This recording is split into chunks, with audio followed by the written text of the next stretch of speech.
going on, everybody? Welcome to another episode and installment of the Wrestling Hour right here, first on adfreeshows.com or just James Sorensen. Either way, it is Dave Sturchio, it is Josh Shernoff, and we will be available on the MyFandom YouTube channel in just a few days. And there it is, the not an ad, sticker. not an ad, just a water bottle.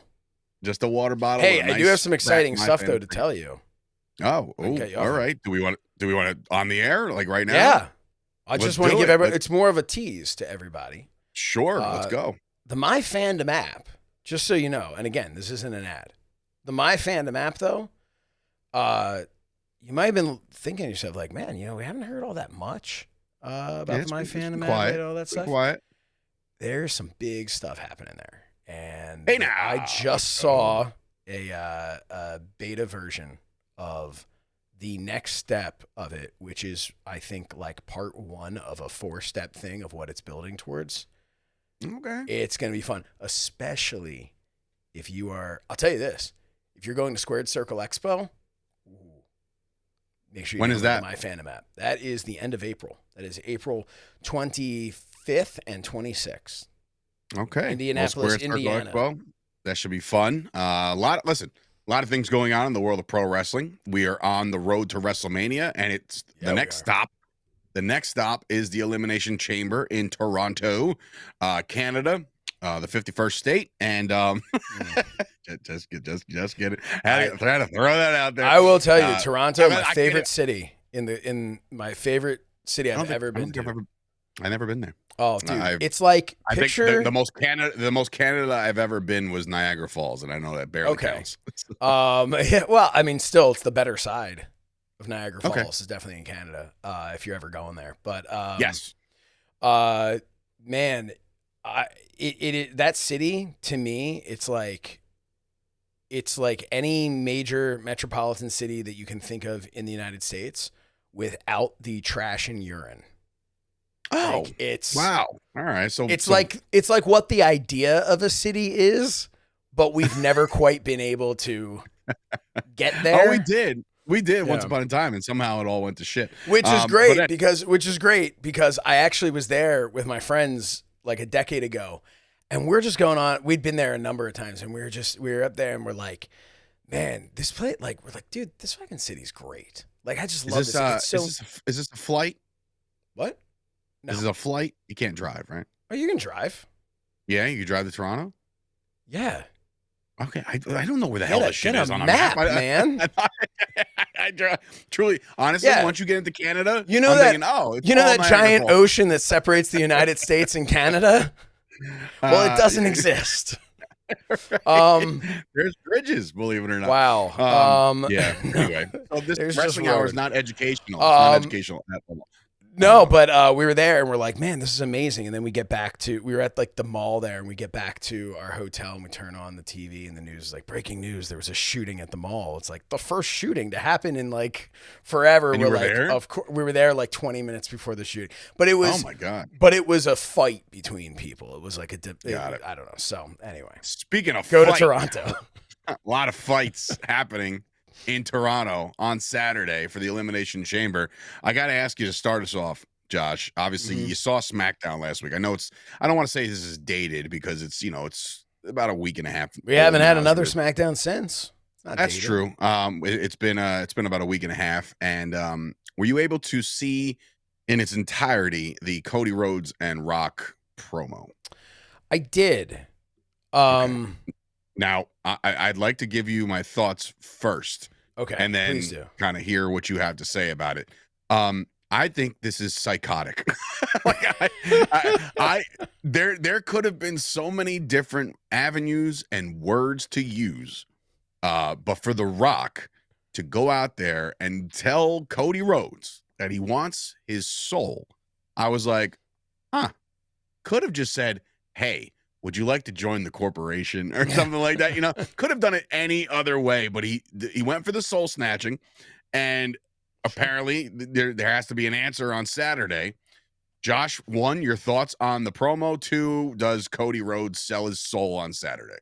So I actually, and I might be in the minority looking on social media, I actually thought it cool. It was awkward and uncomfortable, and a lot of people Right. have taken that to be it was bad. To me, I don't think it was bad. I just think Yeah. I was like, when he said the soul word, I was like, It's yeah, like, I don't what am want that. watching I here? want your soul. And I'm just like, but to me, I go like, when was the last time you heard that in a wrestling promo? Yeah, it's been a very, Right? very long time. So It's probably like, Undertaker's Ministry of Darkness. right. Honestly. So I'm looking at it going, but that's this final boss character. Like that's his whole deal. He is just like I liked it. I thought it was kind of cool. I do not think. It was a little weird. I only saw clips of Roxy where he's talking about how it doesn't have to end in a match and like things like that. Like that was kind of like a weird. But I do subscribe to the whole, sit back and enjoy the ride he's taking you on. Everyone is all of a sudden, The Rock is like this guy who's coming in to destroy it. There always has to be that guy. It was Triple H back in the day. Oh, Triple H is burying everybody. He's keeping everyone down. Now Triple H is the savior. Like, dude, it's The Rock. He's managed to do all right in his career, A little bit. So, All right. I mean, I'm kind of like, let's see how this goes. Also, this is the most interesting things have been for Cody in a long time. I mean, stuff hasn't been that interesting. Very, very, very stale for the champion last couple months. Like, think about the stuff with him and Kevin Owens. That was all Kevin Owens. That wasn't Cody. Didn't bring any intrigue to that. And I'm not knocking Cody. I love Cody, but like he didn't bring any intrigue to that. It was all Kevin Owens bringing it to that. Right. So to me, I think, some people are like, oh my God, we're going to get heel Cody Rhodes. We're not getting heel Cody Rhodes. That's not happening for a long I think it's time. too early in the game. Mm-hmm. It's too early in the game. And I know he's had the run. I don't want to say a great run as champion. He's had a run as champion. It's going on a year coming up to WrestleMania. You would assume that he's going into WrestleMania the champion, right? I mean, he doesn't have a title defense at Elimination Chamber, so therefore he is the champ, and he'll be waiting for the winner of the Elimination Chamber. Now, that's where I think things get a little crazy, is this week. I've never, probably not since the original OG Elimination Chamber, I don't think I've ever. The greatest pay-per-view ever. That's what we're told. Sources have said, and the source is Steve Gipke. But I will say that this particular chamber match, I don't know if I've ever seen a more stacked, unpredictable chamber match ever booked. I mean, there's literally, outside of maybe like Damian Priest, who to me just, I don't think it's a thing, right? And again, not to knock Damian Priest, I think he's fantastic. I think he's come a long way from where he started. Yeah, but I don't think it's a thing, an idea that he could win. But outside of that, I'm like, okay, they could literally go any other way, right? They're not gonna go. I'm sorry. Logan Paul was there too. Logan Paul doesn't. But Logan Paul's going to do some exciting shit in the chamber. I know. But we got John Cena, CM Punk, Drew McIntyre, and Seth Rollins. Right. So those absolutely four could be any of them. Those four are absolute heavy hitting contenders in this thing, and you would watch. We're going to get swayed. And it's going to be Logan Paul. It's just one of those things where there's a story on all of them. Right? On every single one of them to hit up Cody at WrestleMania, there's a story for all of them. So to me, the most intriguing one, I don't know, this isn't really my prediction per se. We'll give that by show's end, but I think the most intriguing one is John Cena, right? Because this is his last chamber. This is probably, if he wins, is going to be his last chance at the title. Look, there's a lot of, I say this a lot when the Cowboys are losing a football game. There's a lot of football left. For me, there's like a lot of wrestling left in John Cena's year, right? So they're like, maybe this won't be his last chance, but I don't know, man. Like the way he went about it, like, yeah, I don't need to fucking qualify. No, I'm in the match. Yeah, that's it. I'm in the match, and I'm gonna win the match, and I'm gonna go win that 17th championship. So that route of saying like I'm going in, there's no ifs, ands, or buts. I don't have to qualify. I don't have to beat somebody. I'm just there. Says to me that like this guy is on a different path right now, where he's just like balls to the wall. Here we go. You could say the same thing about Punk. Never having that WrestleMania moment. I personally don't think it happens this year. The most intriguing one to me, and I'll throw it to you, but like the most intriguing one to me is John Cena. Is there one that stands out to you as the more intriguing story, not so much who or why they're going to win? So intriguing story going into it is I mean, like for the winner, for like what's the most intriguing winner to set up Cody versus X I at think WrestleMania? to me, I think it's either Punk or McIntyre. I think if Seth Rollins wins, nobody cares. Would the match be phenomenal? Seth and Cody? Absolutely. Nobody cares. We've seen it. Yeah. But nobody, no one cares. John Cena, to me, it's too easy. Here's the thing. To me, John Cena's not going to WrestleMania in the main event and winning the championship because that's too easy. I see him going to SummerSlam and winning the championship. But I think John Cena has the opportunity to spend the next few months making somebody else. Maybe it's Seth Rollins, right? Maybe it's and you say, oh, he's already made, but he's not John Cena's level, you know? He's kicking the ass, yeah. Yeah. We can revisit John Cena and CM Punk as a feud, you know? That could work as well. These are two guys who both come back here, but very different stories, very different ways. And CM Punk has been working his ass off to earn it, and John Cena just freaking walks in the door. We could see a CM Punk heel turn. I don't know. I'm looking at Drew, and this is jumping to predictions here. I see Drew winning because I think Cody is going to turn down The Rock's offer to give his soul. I know where you're going with this. I think Drew McIntyre has already given it. Drew McIntyre was given a sword upon his signing by The Rock. We've seen the backstage stuff of the two of them together and stuff, you know, behind the scenes. I think Drew is the perfect person for The Rock to just kind of be like, oh, okay, you're not going to go with me. Well, that's fine. Here's my proverbial corporate champion. And I think Drew and Cody, from a story standpoint, these guys were young kids and were tag team champions together back in the day. There is a history. Yeah. It's a WWE. It is a long. Cody Rhodes and Drew McIntyre were tag team champions. Yep. Why do I not remember that era? Well, there's a lot. Is that when he was the chosen one? Yeah. So Intercontinental Champion-ish area like that. Drew McIntyre and Cody Rhodes as tag team champion. That is wild to me. See when it was. I don't remember that at all, but you can Google that. But like, yes, they were the dashing ones. No shit. They were on SmackDown. It was formed by former Legacy member and World Tag Team Champion Dashing Cody Rhodes and former Intercontinental Champion, the chosen one, Drew McIntyre. Who'd they beat? Who'd they beat for the tag titles? Does it say? I'm gonna look it up right now. I hope everyone's enjoying this riveting. No, I'm very curious because like it's like where, like who put those guys over? You know what I mean? That's just. Anyway. I could see. Listen, September 19th, they won the championship from the Usos, the Hart Dynasty, Tyson Kidd and David Hart Smith. I believe they were, and correct me if I'm wrong here, they were the second ones to have the honor of holding the pennies. Oh, Jesus penny Christ. belts. Okay. And I remember a fun fact. I went to a local diner.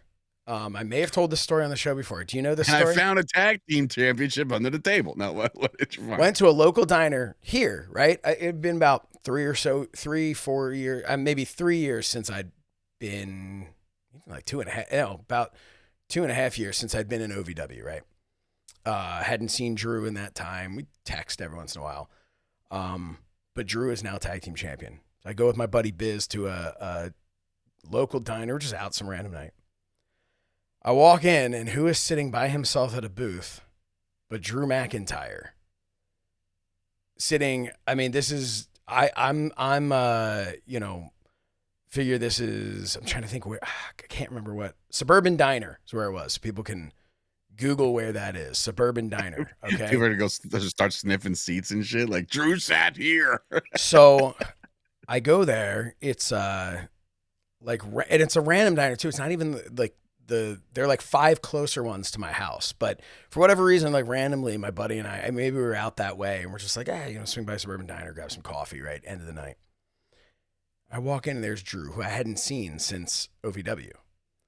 I walk in and he's like looking at me like kind of the way I'm looking at him of like, why are you here, right? Because he's thinking to himself, why, like what's, and I'm thinking, hold on a second. I spent my entire childhood dreaming of bumping into a wrestler somewhere and never did. But now I bump into a current tag team champion. No, it's not from the Hart Foundation back in the, early 90s. No, it's Drew McIntyre. And I bump into him and I'm like, dude, what are you doing here? And he's like, hey, baby. That's back when you couldn't understand anything he was saying. And his wife at the time, not his current wife, who is lovely, by the way. His current wife is awesome. But he's like, he was picking up food. He was at the diner getting takeout to go across the street to the hotel where he was staying. And I'm like, why are you staying here? Like, what is here? Like, do you have a signing? He's like, I know, I have Madison Square Garden tomorrow. I'm like, okay. You're nowhere near it. That's about 2.5 hours from here. What are you? I'm like, why are you? And he was like, man. And you got on me for looking for a map. Dude, it was like, well, in fairness, he's from Scotland. He's from Scotland. You're from Jersey. You should know this. But he's like, oh, my wife booked it because this was closer. They had apparently just wrestled somewhere like not even close by, and then they were going, and he looked like I shot his puppy. Like he was so, like when he realized how far away. But then I asked him. I said, "Hey, can I ask you something?" I was like, the championship that you have right now, is it as bad in person as it is on TV? Because I mean, I'd already shot him a congratulations when he won it and stuff. Like so like it's not the first time we talked about it. And he's like, it's really bad.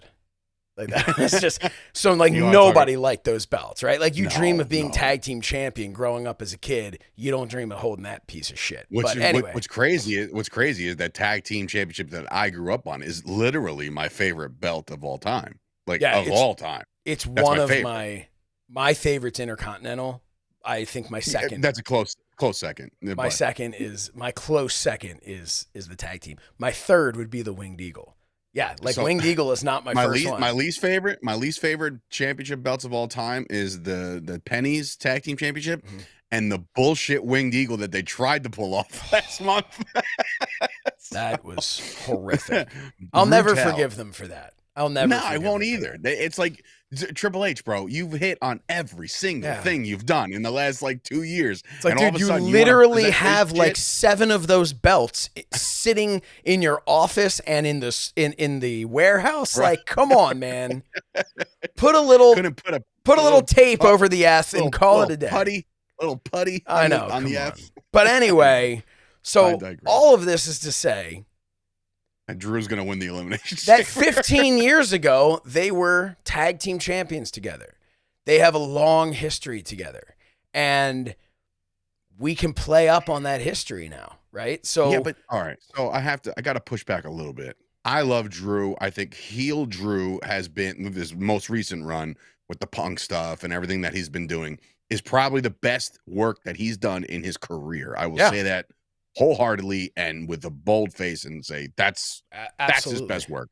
However, does that, with the amount of star power that the WWE has now, and we're talking Rollins, Punk, Cena, pretty much everybody in the chamber, even Logan Paul, star power, right? There's a lot of star power. And again, your personal friendship aside with Drew, and yes, there is the long lineage of the tag team championship run and all that shit everyone knows about. Obviously, everybody knows about it. Does this really sell you, Drew McIntyre and Cody Rhodes? By itself, I want to say no. You add The Rock and the stuff that you just said, I'm like, yeah, I'm all in. That's his handpicked guy. But at the end of the day, you would if you had a lineup in front of you, and The Rock was like, pick one guy to draw the most money for WrestleMania. I don't think he's picking Drew McIntyre. And again, that's not offensive to him. I'm not trying to take stabs, because you do have the Punks of the world and the Rollins and look. We haven't even said the name Randy Orton. We haven't said the name Roman Reigns. We haven't said all these guys. Still play a role here. So let me give you a longer prediction here, because if there's anything people listening to this show love, it's my rambling.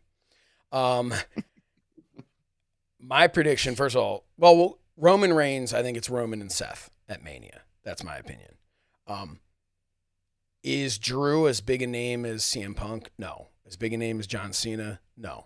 As big a name even as Seth Rollins in WWE? Probably not. That's the closest comparison, I think. So my answer is, how do you make him that big name? You have The Rock hand pick him, and you bump him to the main event at WrestleMania against Cody Rhodes. Because again, here's your two sides of it. If he's going to beat Cody at WrestleMania, well, that's now going to make him this, that's going to take him to that established, next level. He's there.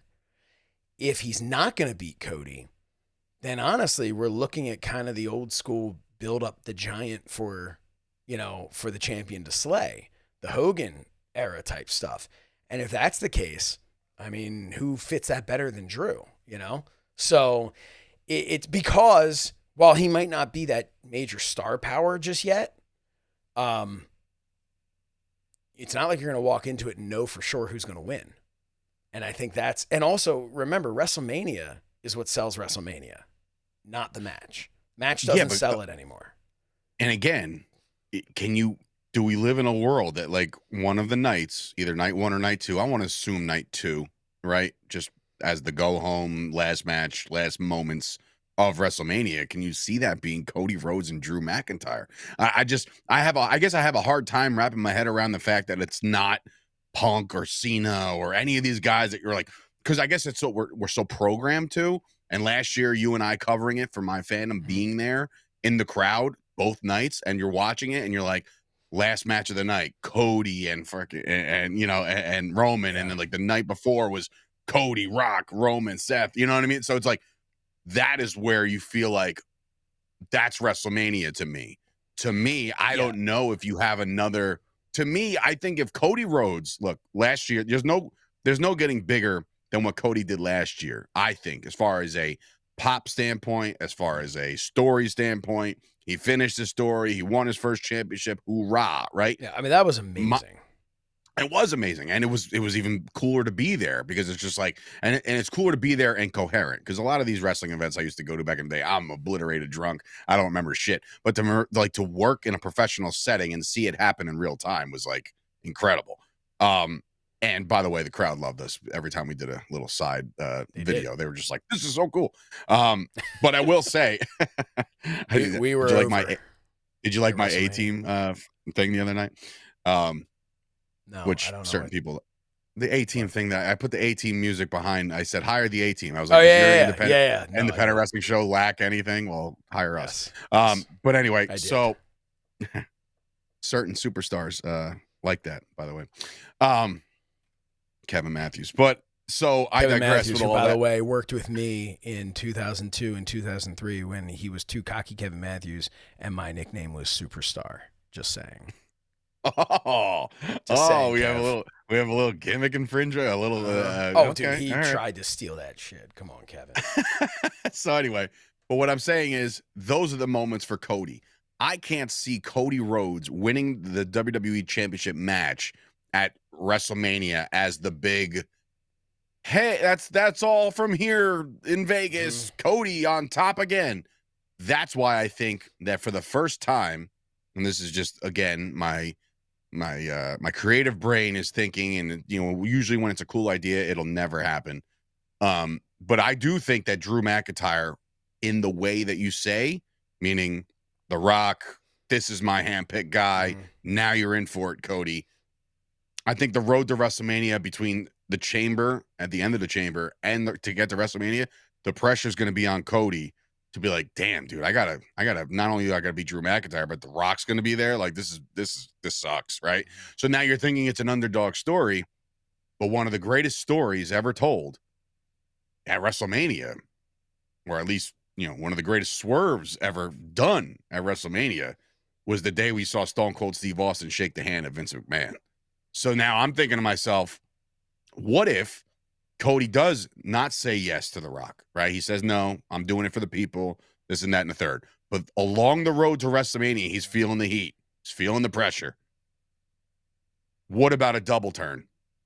Do you see Drew McIntyre as a babyface because he was this close to getting it again, and this time it was ripped away from him, from the same guy who gave him his new start, new contract, because Cody finally said, you know what? This is the only way I can beat Drew McIntyre right now is if I sell my soul to The Rock at WrestleMania. And there is your moment at the end of the night. The Rock and Cody, the whole send everybody home happy shit goes away. Welcome to 2025. Yeah. I don't care about sending everyone home happy. Send them home talking.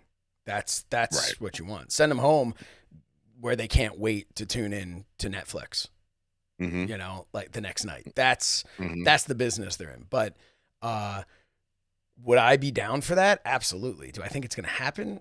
Probably not. That's what I'm saying. Usually when it's a really good idea, it never happens. Yeah, probably not. But I mean, that would be cool. That definitely would be cool. I just think that to me, that makes the most sense as a Mania main event. If it's not going to be John Cena. Right. Punk and Cody it's not going to work at this point. It's not right. All right. So the ripple down effect then, right? You want McIntyre to win this thing and he goes on the WrestleMania. You just said Roman, Seth. Do we get Roman at the Chamber to cost Seth? Maybe he does. Yeah. Something to build. Remember what we saw at the Rumble? Yep. Seth Rollins basically took out Roman Reigns after the elimination with 2 stomps and on the stairs and all this other shit. Right? Yeah. You could definitely feel like almost like there's 2 men left. Right? It's Drew and it's Seth. Right? Or it's 3 men left or whatever. The field I think Cena's going to be in the final too. Well, the field will be down to something, and imagine the tribal chief music hitting, and you're just like, oh, here we go. Like, let's see what he does. Now remember the history there. Yeah. So ripple down effect. We get a Roman and a Seth at WrestleMania. Sign me up all day, twice on Sunday. Totally. Right. Mm-hmm. Then you got Drew and Cody for the title. Fine. You could probably sell me on it. I'm going to get excited about it regardless. I'm a wrestling fan. Right. I'm not one of these neckbeards that are just like, I can't believe they didn't do that. But where do you go with a guy like CM Punk? If there's no Drew and there's no Cody and there's no Seth and there's no Roman, what can you possibly do with CM Punk heading into WrestleMania where he hasn't found his big moment and you already have the World Championship booked with Jey Uso and Gunther? So what do you do with CM Punk? That's a good question. That's why I kind of lean towards Punk and Cena kind of reigniting something. I could see that. I definitely could see that. The whole your dream has been my dream was to go in there and make history. Your dream's to main event WrestleMania. Well, you want to main event WrestleMania, you wrestle John Cena, that kind of thing, right? Like, doesn't matter where it is on the card, it's the main event. So there could be something there. I don't know. I also think, like you say, there's a lot of football left, right? We talked before about Kevin Owens and Sami Zayn, and I said last week that I think they're going to go to Mania, but in the week since then, I'd like to retract that. I think we're getting Kevin Owens, Randy Orton at Mania. Makes sense. I think we're another looking possible at that. comeback. Another possible comeback at the Chamber, which means Sami Zayn is available for something, right? And so who knows what? Not for Punk or Cena, but I don't know. There's a lot. Like, I'm looking at the card right now, and there's so many people not on Elimination Chamber. And you would think just based off of notoriety and online presence, you got to do something big with Logan Paul. You have to, right? I mean, he's box office. He is. Which, by the way, I don't know if you've ever actually watched his podcast or listened to his podcast. What a great interviewer he is. He's Like, really, he's very, very good. He's a And really I've never good watched. interviewer because I've watched a couple of them. He's a very unlikable person. And you know, I listen, I have all the respect in the world for what he's done. Like, kudos Him to and his him. brother. Like, him and his brother yeah. branded themselves off of friggin' Disney. I You know mean, what I dude, mean? like, listen, you know, again, like, all the respect in the world for what he's done. You know, I don't know him personally to know whether or not, you know, but I'm pretty sure I wouldn't like him as a person, you know, just based on who he is. I think I'm starting to like to turn a little bit on the notion of not liking somebody because they're unlikable. But why are they unlikable? Why are they unlikable, John? Why does Logan Paul come off to you as unlikable? I think it's the cockiness. There's confidence and there's cockiness. Yeah, but And everything he's done has been absolute money. Yeah, but I mean, humility goes a long way. You know, Sure, money dries up. Yeah. I don't know. I don't know. I don't know him personally, so I can't say. But listen, at the same time, just because you don't get along with someone doesn't mean they're like an evil person, right? Like, he and I wouldn't be hanging out, you know, mainly because he wouldn't hang out with me. So, you know, but I asked him, he said no. Yeah. But Logan Paul, I think, yeah, from an interview standpoint, I will say what I like about his interviews is he's just like, he's just himself asking honest questions. He's genuine. He's he's authentic. Yeah. I don't think it's interesting.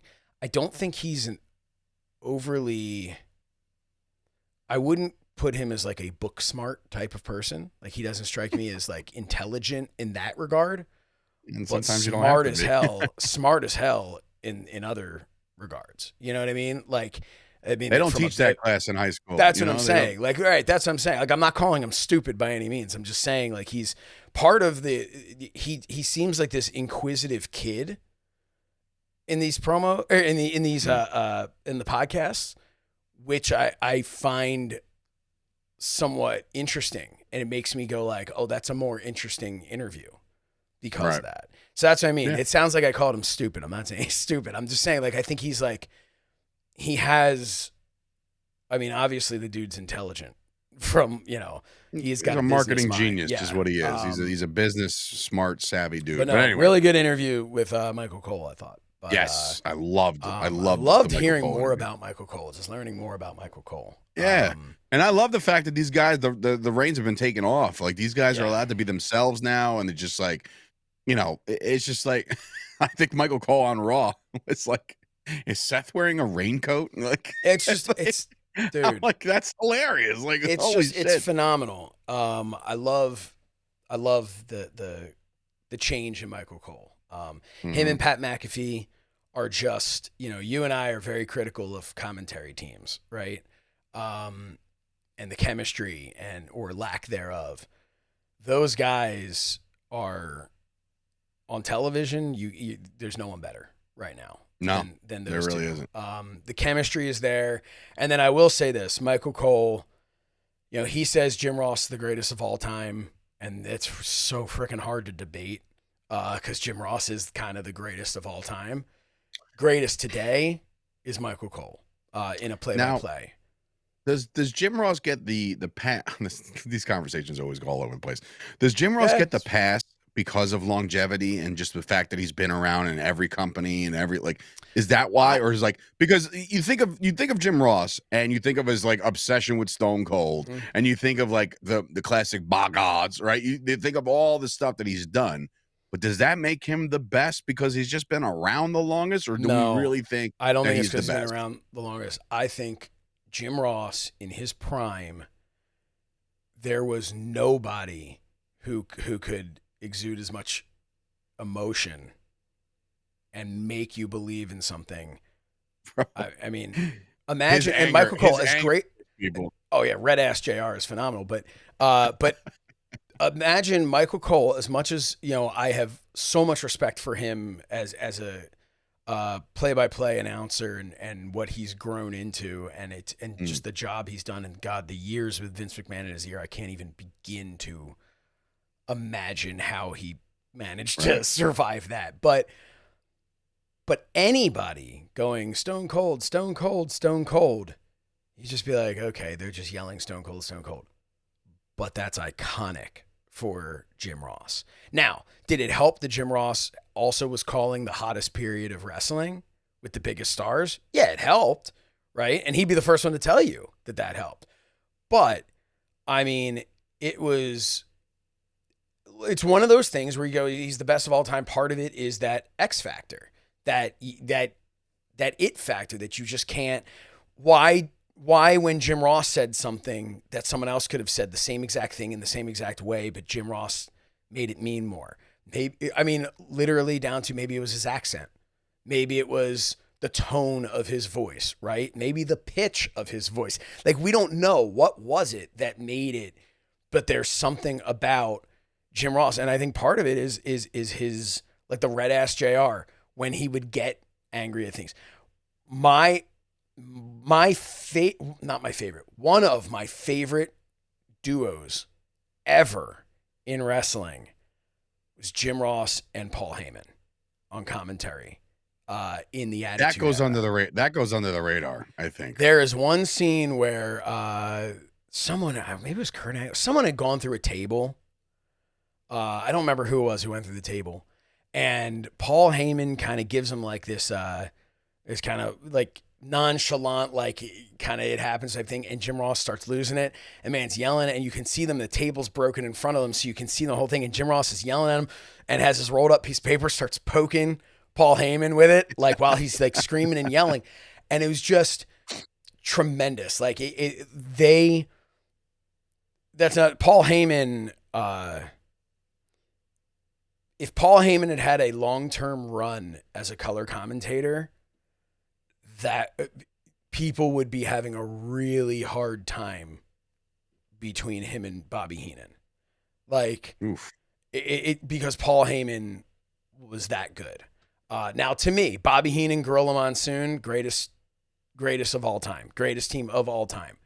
But again, Gorilla Monsoon, not a particularly great play-by-play announcer, but he was Gorilla Monsoon, right? Like so to me, that's kind of the Jim Ross thing. Was he the greatest of all time in play-by-play? I think so, because he was Jim Ross. Maybe not because of anything other than the fact that he was just Jim Ross. Like I can't really explain why. That's a great explanation. And staying on that for a half a second, I feel like Jerry the King Lawler was overrated. Like, I think that I watched, what was I doing? Yeah, I watched, sometimes, see, I'm a loser. Sometimes I watch moments for Shawn Michaels that I forget about, right? Just like randomly, if I'm at my office or I'm on YouTube, I'm like, Shawn Michaels is announced, typing, Shawn Michaels announced as WWF commissioner, right? That big thing where he comes out, suit jacket, shirt, cowboy hat. Jim Ross is going nuts about it, and all I keep hearing out of King is, it's like, dude, say something. Give me a word. Look. It's like, what? Here's the thing. And no, look, again, nothing taken away from the King. The King is the King, and the King is always going to be the King. But I just feel like in context, I'm just like, dude, say a word or two. I don't know. In my opinion, Jim Ross and Paul Heyman were better than Jim Ross and Jerry Lawler. But I can see that. I'm with Jerry Lawler, again, Jerry Lawler, to me, because of when he came in, when I was a kid, it was always like, he's not Bobby Heenan. Like, and that's not fair to Jerry Lawler. Jerry Lawler as a straight up heel color commentator was really good. The tweener Jerry Lawler was never really my cup of tea. The face Jerry Lawler was never my cup of tea. The Jerry Lawler that was obsessed with puppies worked in its time, has not aged in the way that Bobby Heenan's has, right? Bobby Heenan's humor. The humor Bobby Heenan was doing man, you could plug you could if you sat him today at commentary, it works. Bobby Heenan doesn't have to change a thing. Yeah, could we? Hey, anybody out there that does AI? Can we get that? Can we dude, get? there's that one guy. Heenan? There's that one guy who does. Have you heard the Gorilla Monsoon podcast? No. Oh my God. Okay. I'm sending this to you. I'm going to send it to you. It's been going on for a long time. He does an AI Gorilla Monsoon podcast. They're only like a minute and a half long. That's fantastic. And he posts these clips, and then he's changed them to the Hulk Hogan experience, where he now has Hulk Hogan, like the Joe Rogan thing, but Hulk Hogan, it is phenomenal, where Hulk Hogan just makes shit up and just lies and then you got Gorilla Monsoon talking to him and stuff. But occasionally Bobby Heenan shows up in there as well. Wow. All right, cool. It is, dude, it is so good. It is so good. You have to, yeah. I'm gonna send it to you. I'm gonna send it to you, and then I'm gonna go listen to it again. But anyway, going back, coming all the way back, WrestleMania season, Chamber. Somebody that I mentioned, I said a word while we were talking, but I didn't want to jump all over the place while we were in the middle of jumping all over the place. I said the word phenomenal. AJ Styles. So the thing is, like, there is such depth to this roster that, like, we're not even talking about AJ Styles and where he's going to be at Mania, right? Like, they're so he can't go. He's got to coach a soccer game with his hair. Oh, come on, come on! I'm sorry. He looks like O2 Michaels, and it's driving me nuts. He never should have had long hair. Just go. Imagine him coming out with his short little flipped up, back in the day hair. People would be like, "Oh my God, it's AJ Styles." Yeah, but now it's just like never liked the long hair AJ Styles. Chris Payne's gonna listen to this and be like, "Dude, the disrespect." Like, he loves AJ Styles. Anyway, you're right. Like, there's so many more. Like the Judgment Day, Dom, Rey Mysterio, you name it. There's just so many. The Intercontinental Championship, Braun Breaker, with everything that he's got going on, which we saw a awesome stare down, or both of them are on all fours. Go. Yeah, Finn Balor, you know what I mean? Like, they're just looking at each other. But what about AJ? AJ was involved in that with the greatest a couple weeks ago. The greatest catch of a T-shirt ever. Yes. But what I'm saying is, and we've been saying this, for months, is how deep this roster goes. And I think WrestleMania is just going to be completely loaded. So we what about Big Jim? Big Jim Uso. Yeah, exactly. That's my point. The worst nickname. It's like, dude, that man is working overtime to make Big Jim a thing. And it's not. It's thing. It's so disappointing. Like, you have a twin brother who is by far, leaps and bounds, the most over professional wrestler in the world. I'm not talking about Raw, SmackDown. Let's compare him to anybody. AEW. No. In the world. That's gotta be weighing in on this guy, man. Like, he is now trying to force feed anything and everything to do something different. But here's what he needs to do. Stand out. What the hell is he going to do going forward, man? He needs to do. He needs to look at the rest of his family. Because he's also got another brother, Solo Sikoa, right? And I feel like nobody's looking at the earth. But nobody's looking at Solo and Jay and going, "Oh man, Solo's a lesser Jay." No, they're totally different acts. And that is what you talk about, cutting hair or something like that. Whatever the case is, I think Jimmy needs to reinvent himself, because right now, Jay has, you know what they've done? Jay is Shawn Michaels and Jimmy is Marty Jannetty. Oof. Marty Jannetty, you 20 never years later, what music does he come out to? What gear does he wear? He's the rocker Marty Jannetty. And Jimmy Uso is just, right, but Jimmy Uso is, to me, he's like the Usos, Jimmy Uso, still going now as a singles, whereas Jay has become this whole new thing. If You know? if there is an actual avenue for like a real corporate team, like The Rock starts this whole thing, there you Throw him put in Big there. Jim. You got to like you do something like that because then The Rock can build him up. Say, you can yeet all over the place. I don't give a shit. You're the better brother. You're the and he has to believe it and he has to come into his own. Like because right now, it's like, you root for the guy. You think he's a great athlete. They're one and the same. they're fucking twins, So it's not like they kind of look alike. No. They're twins. So like you would think that the skill set and the drive and the passion for the business, it's all there.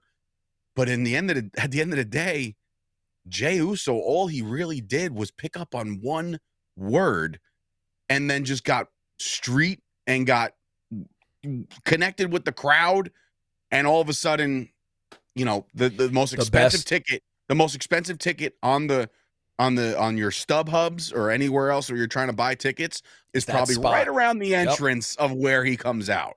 It's like, dude. Yeah, I listen.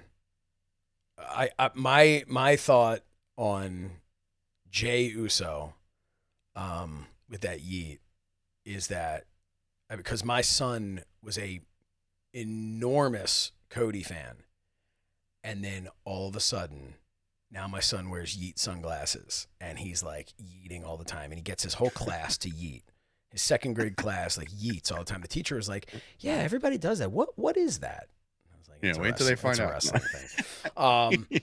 No, but he's like, but the idea that Cole and McAfee are calling it as if it's like this disgusting, like I just eating it all over myself. Yep. No, like, but dude, it's great. It's so good. There's a lot of yeeting in my house, and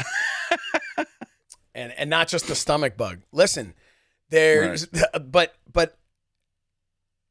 the best part of it is the yeet came from him being drunk at a press conference, and like nobody like acknowledged, like that was it. Him and Cody were drunk, like they were at least a little, Cody was a little tipsy. Jey was, he was 3 sheets to the wind, and they're there and they're doing that whole thing. And I mean, if you ever watch a press conference, it's phenomenal. And he's just sitting, oh, and then you got Cody's just laughing, and they like ask Jey a question. He's just like, it's about, how it is. It's kind of, it's because from here, and it's just like, what do you even? He's not even answering it. No. My favorite is that when he's like, "Yo, you feel me? You feel me?" Cody's just like, "Do you feel him, sir?" It was my favorite. It's the whitest. Yeah, I know. Such a Cody delivery too. Okay, but listen, moving forward with Elimination Chamber. Yes. Because at the end of this, your pick is Drew. Yeah. Hey, We're gonna pause it for a second so I can get this one thought out. Okay, go ahead. If I can interrupt myself for a second. Sure. There's this guy who commented on last week's episode. On our YouTubes. Okay. Are we fighting? We're fighting something? That he was like, he took offense to what we were saying when we were suggesting that, and it was like I hope no young wrestlers are listening to you guys, because we were suggesting that the WWE ID people should not be upping their the pay request, right? Okay. Upping their rate and all that. Sure. And so I wanted to kind of clear that up for just a second, because here's my thought on it. Because as you're promoting WWE ID for your show at Martel's Tiki Bar on July, it's on 15th. My calendar, 15th, Tuesday night on the beach. We're on the shore too. Yeet. But here's the thing: you are going to promote it. My feeling on it was not, and some could, and then the argument is, well, wait a minute. So because they're WWE ID, you're going to use them and promote them as a special attraction, but you don't think they should get paid more for that? That was not my stance. And I could see if that somebody took it that way. I could see it being like, dude, what the hell are they talking about? My stance, forgive the earthquake that's happening with me. Yeah, I was going to say everything all right. I was adjusting my camera. My stance on that was, that I was worried they're going to start coming with the, I heard WWE ID might be looking at me soon kind of thing, brother, when they're not even on it. And then my other stance on it was the ones who are WWE ID, you have to, okay, I'm WWE ID now. I'm going to set my new rate. I don't think there's anything wrong with setting your new rate, but make it reasonable. Because if you go, I'm WWE ID, so I can bump $2,000 onto my, dude, you're just not going to get booked. And then what's going to happen? WWE is not going to be looking at you that much because you're not working anymore. Well, I have on good authority a source within the organization. Now I sound like Adam Schefter, breaking news, that the WWE IDs are getting money from the WWE. And that is almost like a stipend, almost like a, hey, here's some money. Go get yourself some new gear. Yeah. Go get yourself new gear. Go get yourself whatever you need to do to make sure you stand out. So therefore, they don't have to increase their rate per se, and they can work. And a lot of that money goes towards travel. Hey, I'll just use Marcus Mathers as an example because he's on my show. But they're going to say, hey, Marcus, you're very heavy on the Philly, New York, East Coast, right? Here's some money. Get your ass out to California. Get your ass out to Texas. Go work for other promotions out there because we want you nationwide now, not just in the Northeast. And that was they have to give you some. And kind of money that was my point of when I was saying they shouldn't be asking for more money. Was, I mean, look, it's nothing wrong if you go like, man, you know what? I'm going to bump this up to what I feel like I'm worth, but I was never able to ask that before because I was like, fine. I mean, there's no reason you can't bump it a tiny bit. That could lose you jobs as well. That's my point. Number one, don't ever go back to somebody who's already booked you and change your price. That don't do that, right?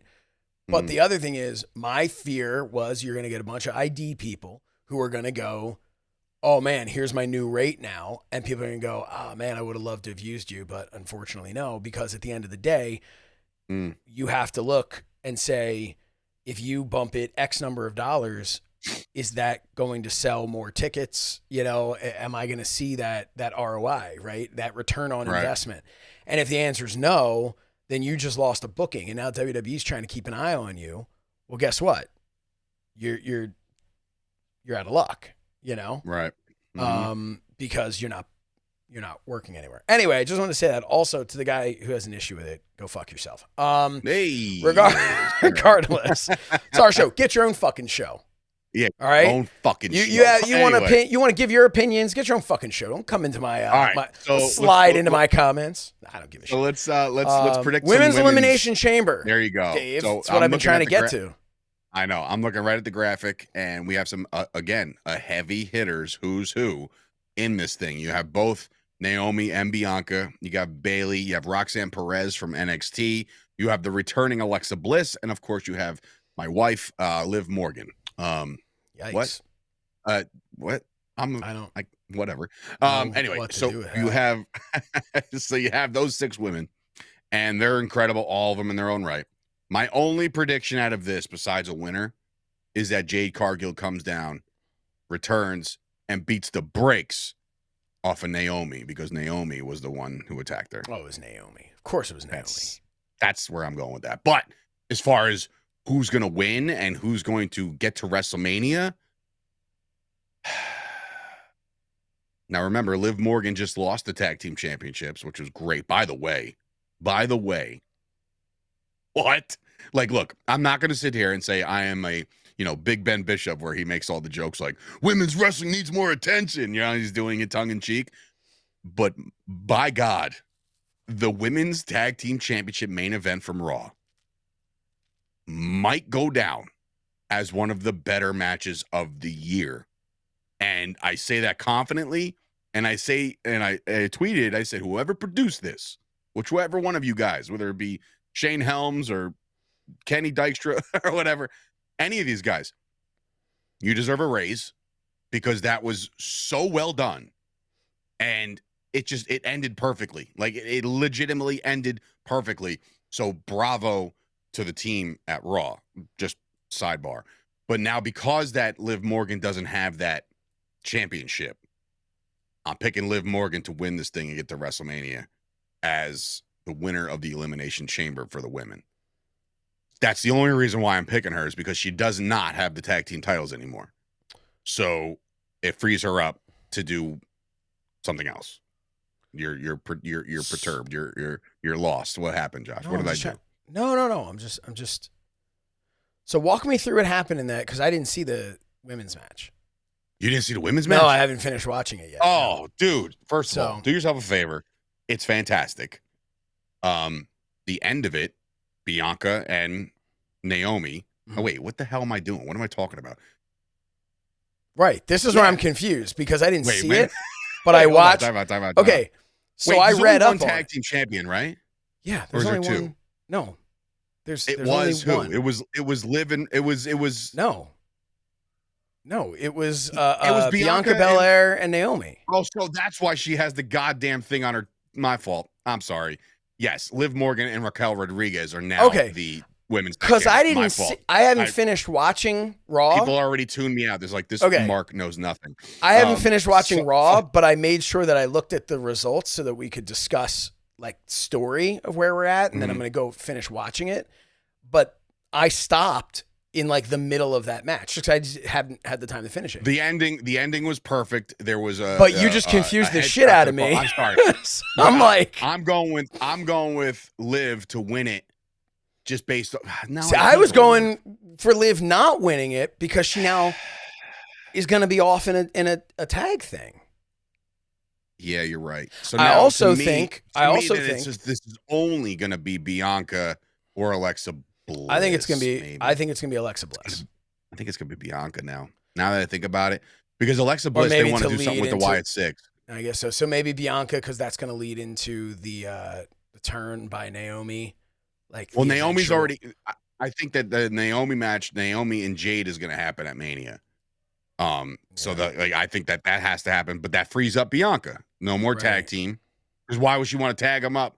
Why would she want to tag up with Naomi anymore after finding out that that's her? So, but she wins the chamber match because again, I'm not segment right now. I know I'm tripped up myself, and I haven't even drank in like 2 weeks. Man. But no, I think that this opens the door for Bianca to win. Again, I'm not trying to shit on Bayley. I think that Bayley is great. I don't see it again this time around. Raquel Rodriguez is doing fantastic things. I think she's going to have a fantastic showing. I think she might actually make it to the end, right? And Roxanne Perez. Roxanne Perez. Fucking Jesus Christ. Can you tell that I focus a lot on? Do you want to do a? You want to do a new segment on this? No. Look, I think Roxanne Perez. It's not time yet. No, but she's gonna give I think she's gonna give a hell of a performance as well. Yeah. I'm thinking.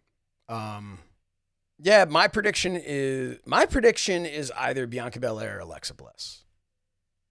Okay, I'm with the Bianca Belair. Okay, but again, stories galore. They could really pick this apart, dissect it in the way where we're gonna get some fantastic matchups for WrestleMania. But yeah, so we're already gonna get a Tiffany Stratton against Charlotte. And then we'll get the winner of this to take on whoever the women's champion is. I'm drawing so many blanks today. It's terrible. Rhea Ripley. Mommy is going to get to WrestleMania. Rhea Ripley. That would be a great match, actually. Now that I think about it. Bianca and Rhea again, now in the stages of their career. Like, obviously they've worked already, but like, I'd also like to see Alexa Bliss and Rhea Ripley. Like, yeah, I mean, we'll see what they do with Alexa Bliss. I don't know if they can strap the rocket to her right away with her just coming back. Sami Zayn, Kevin Owens. How do you feel this one's going to play out before we get out of here? Oh man, I think Randy Orton. Orton sighting. I think Orton. I think you got to see Orton at some point. I think so too. Or something to that effect to cost. Unless Kevin Owens takes Sami Zayn out, and then we get Orton on a future broadcast. Maybe we'll see, but I think that Orton costs Yeah, I don't know, man. It's just like because I can't get behind Sami Zayn's character right now. It just seems whiny. It No, seems he like needs a whole. He needs something needs to give with him, and I don't know. You know where I could see this going, and I'm praying for this. Actually, I'm gonna wish on my lucky star that this happens for WrestleMania season. Sami Zayn gets the win, right? Sami Zayn gets the win because of Randy Orton. Sets up Orton and KO. Give me a program with Sami Zayn and Karrion Kross. Give me that. Give me Karrion Kross WrestleMania season. I think that could give happen. me some love for Karrion Kross. I think that I could see that. I could see that. That'd be a good spot for Sami Zayn too. I think so too. I think that that would be, and you can build that because again, we say it time and time again about what Karrion Kross is doing in the back, and just he's starting to boil over just a little bit. Now he's, he doesn't have his group anymore. They're all fired, right? So it's like, it's just him and his wife, and I think they, Scarlett and him are fantastic together, and I think that you really have a chance now to really, really, really build the Karrion Kross character as just being this, like you said, the devil on the shoulder kind of deal. Like, you don't like that, do you? And it piss you off, that little nudger, just like, yeah, you like that? Like he's going to, I think he's going to come into his own very, very, very soon. Yeah, but yeah, limit there. Listen, Elimination Chamber, it goes down last match this Saturday. Do we have another one? Oh, the tag Tiffany team. Stratton and Trish Stratus versus Nia Jax, Candice LeRae. Tiffany and Trish are going to win. That's we're in Toronto, and that's a throwaway match if I ever seen one. Yeah, and I'm sorry, like, for fine. But could we please just, again, I don't mean to, again, they're on the WWE roster. That means they're where they should be and have earned it. Nia Jax, it's nothing. It's a nothing burger for me. She's the drizzling shit. Anything she does. I'm not judging her as a person. No good. Right. I'm sure she's a sweetheart. And I'm sure that she's a wonderful human being. She's not a very good professional wrestler. And people go, oh, yeah, because you don't like her. That's because she gets heat. No, dude, I'm not a fucking Mark. No, there's a major she can't difference. Do wrestling moves correctly. She's not. Nia, please, for the love of God, hold on to the top rope when you're doing the bonsai drop. Please. Yeah. Stop letting go and trying to kill people. Just stop. No, and then she did stop, and people were like, "Oh, you asked her to stop," and now because she like did it very weakly. It's like she ain't Yoko, bro. She's not Yoko. No. She's never gonna be Yoko. So like, let's just drop it, right? Yeah, let's just drop that Nia Jax like pushes and all this other shit. She's no good. Let her win the female Andre the Giant Battle Royal if there is ever one. Just let her win that shit. She just doesn't do it. Or let her win the men's. Let her win the men's. Let's do that. Let's make some history. No. I don't care for her. I don't care for her character. I think it all stinks. That's the thing. The character's terrible. Does nothing for me. Same thing. Again, it's the Baron Corbin effect, except Baron Corbin could work. Baron Corbin was put in bed. He was never given anything to make him entertaining until the sad Corbin. And then he was great. Even that to me was like, come on. Well, it was just because we were just tired of him. Yeah, because they had pushed him in the wrong way for so long. But the dude's got talent, and he's going to be something special in the Indies, I think. But Nia Jax doesn't do it for me. Tiffany Stratton and Trish Stratus, though, it's like, man, that's cool because that's really has the opportunity to be a kind of like passing of the torch. Tiffany Stratus faction. There you go. Boom. There's a little tag team name for you. All right. Look, Elimination Chamber is going to be good. It's the last stop on the road to WrestleMania until we get to WrestleMania in Las Vegas. There's a lot to go over. We're going to go over all the matches that just transpired, all the stories that we're developing, all the stories that might develop on next week's show on the WrestleMania. Hey, are we doing live pre-shows for WrestleMania? Oh, for WrestleMania? Yeah, why the hell not? Let's figure that out. Let's dial that up. I won't be in town, but I'll make it happen. Where the hell are you going? WrestleMania, where are you going? I'm gonna be in Florida. Sunny Florida. Yeah, no, it's always sunny in Florida. Yeah. But I wasn't booked, Terry. We're gonna tell you for Mania. You're not gonna be in Vegas? I wasn't booked, Terry. Yeah. I'm sorry, but anyway, Not gonna be there. keep watching. Wasn't booked. Keep your eyes and ears peeled on the Wrestling Hour. We're gonna fill you in next Wednesday here, first on ad-free shows, and of course, if you want to hang a little bit, you can also watch us on the MyFandom YouTube channel as well, which you can also find the Fight Factor Wrestling Podcast, card subject to change, a lot of original content over there as well. Not an ad. So says Shernoff. Oh, and so says Shernoff, which had the entire car, and when I say the entire car, myself and my wife laughing very hard this week. She goes, he doesn't try to be funny, but he's very funny. And I was like, I know, I've been trying to tell you that this dude's a gem. He's great. But yeah, it was very, very funny. But yeah, go check that out, because now, I don't know if you noticed, but there's like 100,000 views and likes on your tan. Yeah, I'm sorry. The MJF thing was great, and that's like the headline photo. Mm-hmm. But the fact that you referenced jaundice, it's like this orange hue jaundice. It's I'm true. dying. It was great. Go check it out. It's on the Wrestling Hour Instagram. Oh, and by the way, if you want, you can also download the Wrestling Hour to listen to. We're still doing that? It's that? still a podcast, people. Okay. So go download the Wrestling Hour podcast and listen. I did not know that was still a thing. All right. So yes, please go listen to it wherever you get your podcast. Wow. Because I just figured we're on ad-free shows. We're on YouTube. It's like, do you still even bother uploading it over there? I don't know. We still have listeners. Great. Brand, me, you, and somebody I need more. else. Yes, let's do that. Let's build the podcast up as we proceed on the road to WrestleMania. For Dave Sturchio, Josh Shernoff, and everybody at adfreeshows.com. I hope you guys enjoyed the free access, early access, and we'll see you guys next time. Let's go, Cena.